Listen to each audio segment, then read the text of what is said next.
ये उसमें जॉइंट्स में आवाज़ आती है कट कट की। बहुत सारे लोग एक्सरसाइज करते होंगे, ऐसे ऐसे घुमाते होंगे या हल्का फुल्का करते होंगे तो जॉइंट में आवाज़ आती होगी कट कट कट। तो कट कट की जो आवाज़ आती है वो भी कैल्शियम की कमी से आती है। साथ में हमें बहुत सारे लोगों को गठिया की प्रॉब्लम हो जाती है ना। दांत में दर्द, जैसे कि सर ने बताया दांत में दर्द है। दांत में दर्द एक ही दिन में नहीं हुआ, उसके पीछे कुछ रीजंस रहे हैं पिछले। जो आपकी एज है उससे आपसे आपने जो खाना पीना रखा है अपना, उसकी वजह से वो कैल्शियम अपने कमी की वजह से दांत में दर्द हो रहा है, जो भी हो रहा है। और ड्राई स्किन होती है।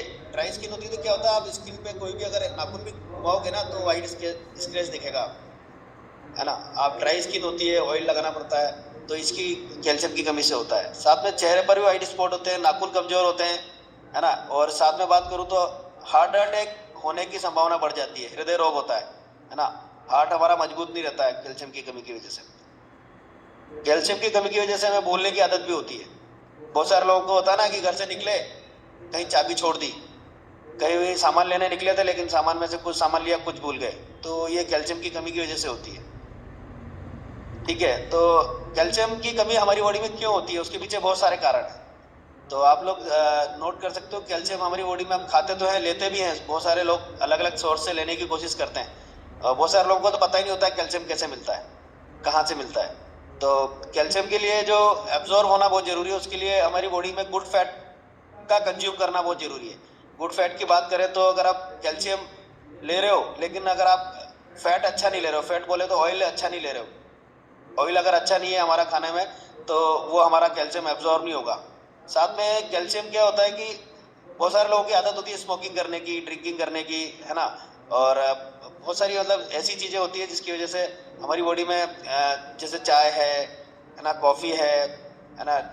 किसी किसी को लैक्टोज से एलर्जी होती है। तो क्या है कि ये कैल्शियम हमारी बॉडी में, जब हम ज्यादा चाय का सेवन करते हैं तो क्या होता है, चाय में चीनी होती है, तो चीनी क्या करती है हमारी बॉडी से, हड्डियों से कैल्शियम को लेकर बाहर निकलती है। शक्कर जो लिक्विड फॉर्म में लेते हैं, जैसे बहुत सारे लोगों को कोल्ड ड्रिंक पीने की आदत होती है, खाने के साथ भी कोल्ड ड्रिंक खा रहे हैं, पिज्जा के साथ भी कोल्ड ड्रिंक पी रहे हैं। तो कोल्ड ड्रिंक का जो सेवन ज़्यादा करता है, चाय का सेवन ज़्यादा करता है, मीठे का लिक्विड फॉर्म में सेवन ज़्यादा करता है, तो कैल्शियम हमारी बॉडी से बाहर निकल जाता है। साथ में बात करें तो कैल्शियम हमारी बॉडी में एब्जॉर्ब कैसे होगा, ये विटामिन D3 और मैग्नीशियम, अगर हमारी बॉडी में खाने में हमारा मैग्नीशियम भी कम है तो आप कैल्शियम ले रहे हो तो कोई फायदा नहीं है। मैग्नीशियम की कमी की वजह से भी हम लोगों की बॉडी में कैल्शियम एब्जॉर्ब नहीं होगा, है ना। और D3 की वजह से भी, D3 अगर कम है आपका तो आप चेक करा सकते हैं, कैल्शियम, मैग्नीशियम, D3 ये सब चेक करा सकते हैं। अगर आपका वेट कम नहीं हो रहा तो D3 भी कम होगा, तो वेट कम नहीं होगा। तो ये D3, कैल्शियम D3 की प्रेजेंस में ही एब्जॉर्ब होता है हमारी बॉडी में। ठीक है, तो ये चीज़ों को अपन को देखना है कि अपन लोग खा रहे हैं तो साथ में ये सब चीज़ें भी अच्छी होनी चाहिए। ऐसा नहीं है कि अपन शेक पी रहे हैं लेकिन और दूसरी चीज़ें भी खा रहे हैं। मान लो आप गुड फैट नहीं ले रहे हो, बैड फैट ले रहे हो। बैड फैट के सोर्स बहुत सारे होते हैं। ठीक है, तो बात करते हैं कि कैल्शियम हमें कहाँ कहाँ से ले सकते हैं और कैसे पूरा कर सकते हैं। ठीक है, तो कैल्शियम हमारी बॉडी में D3 की प्रेजेंस में एब्जॉर्ब होता है, मैग्नीशियम की प्रेजेंस में एब्जॉर्ब होता है। साथ में कैल्शियम हमारी बॉडी में कितना हमें लेना चाहिए। ठीक है, कैल्शियम कितना लेना चाहिए, 1 साल से 3 साल तक के बच्चों को 700 mg कैल्शियम लेना चाहिए। लिख लो आप लोग, 1 साल से 3 साल तक के बच्चों को 700 mg कैल्शियम लेना जरूरी है। और फिर बात करते हैं 4 साल से 8 साल तक के बच्चों को कैल्शियम कितना लेना है, 1000 mg लेना है 4 साल से 8 साल तक के बच्चों को। साथ में 9 साल से 18 साल तक के जो भी बड़े हैं उनको 1300 mg लेना जरूरी है।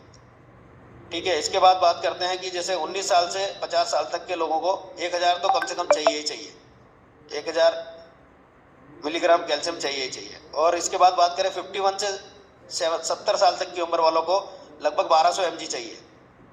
तो अगर हम इसको लेना पड़ेगा, और इसके लेने के सोर्स जो जो हैं ये आप, एक तो सबसे पहले तो धूप में बैठना शुरू करेंगे तो ये एब्जॉर्ब भी होगा बॉडी में, क्योंकि विटामिन D3 मिलेगा वहाँ से आपको। साथ में पत्तेदार सब्जियां जितनी भी होती है, हरी पत्तेदार सब्जियां होती है, वहाँ से भी हमारे कैल्शियम मिलता है। आंवला आप खा सकते हैं, आंवले का सेवन कर सकते हैं। आंवले को लिक्विड फॉर्म में, जैसे मुरब्बे के फॉर्म में नहीं लेना है, उसको ड्राई फॉर्म में लेना है ना। ये कच्चा आंवला भी खा सकते हो आप लोग। साथ में बात करें तो सोयाबीन से भी हमें मिलता है, रागी से भी मिलता है ना। और तिल्ली के तेल से भी मिलता है कैल्शियम, तिल्ली से भी मिलता है। सर्दी है तो तिल्ली ले सकते हैं, और गुड़ के साथ में अगर तिल्ली ले रहे हो तो मीठा भी जाएगा, तो तिल्ली का तेल अपन खा सकते हैं, है ना।